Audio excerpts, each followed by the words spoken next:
ஏடா மிருகம் மாதிரி நடந்துக்கிறேன்னா கோப்புறேன், அவன் ஒரு சிங்கம் மாதிரினா டீ வாங்கி தரேன். பயன்படுத்துகிற பொருளை பொறுத்து அது மாதிரி எல்லாம் நெகட்டிவாக இருக்குது சார்.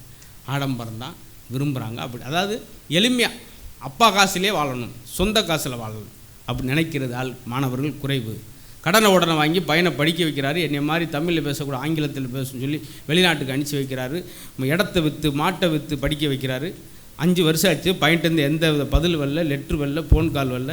கிராமத்தில் ஒரு கடிதம் எழுதுகிறார். மகனே, நீ வீட்டில் பிறந்த போது வீட்டில் ஒரு தென்னை வைத்தேன், தென்னை நான் ஊற்றிய தண்ணீரில் வளர்ந்தது, நீ என்னுடைய வியர்வில் வளர்ந்தாய். எங்கோ இருந்து ஈட்டுகிற பணமும் பொருளாதாரம் உனக்கு மகிழ்ச்சி சந்தோஷம் தருகிறது.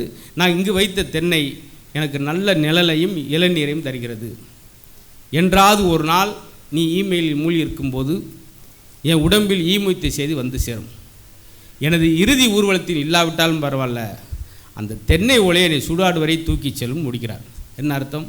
10 குழந்தையில் ஒரு அப்பா அம்மா கடனை உடனே வாங்கி படிக்க வைக்கிறாரு.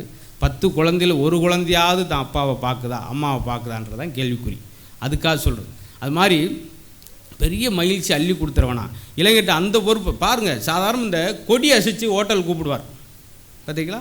எங்கள் வீட்டு பக்கத்தில் அந்த 4 வீட் இருக்குல்ல, கொடி அசைச்சு. எத்தனை வயசு? 81 வயசு சார். கொடி அசைச்சு வெயில் அப்படியே நான் கொஞ்சம் நேரம் காரை ஆஃப் பண்ணிட்டு ஏசி இல்லாமல் இருக்க முடியல.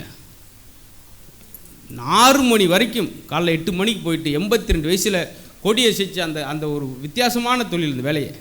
ஆனால் பையனுக்கு டூலர் வாங்கி கொடுத்துருக்காரு இஎம்ஐயில். அவன் கீழே வீலிங் பண்ணுறவன் கீழே விழுந்து யோசிச்சு பாருங்கள். இது மாதிரி தான் வாழ நினைக்கிறாங்க ஒழிய யார் யதார்த்தமாக வாழ, யார் கஷ்டப்பட்டால் நம்ம சந்தோஷம். செல்ஃபோனுக்காக கொலை பண்ணது பார்த்தீங்களா? செல்ஃபோன் வேலுன்றக்கா 2 பசங்க சேர்ந்து கொலை பண்ணியிருக்க பார்த்தீங்களா? இப்படி ஆயிடுச்சே அப்படின்னு சொல்லி ரொம்ப கொந்தளிச்சிட்டு மலர்விழி அவர் ரொம்ப வேதனை ஆகிட்டாங்க.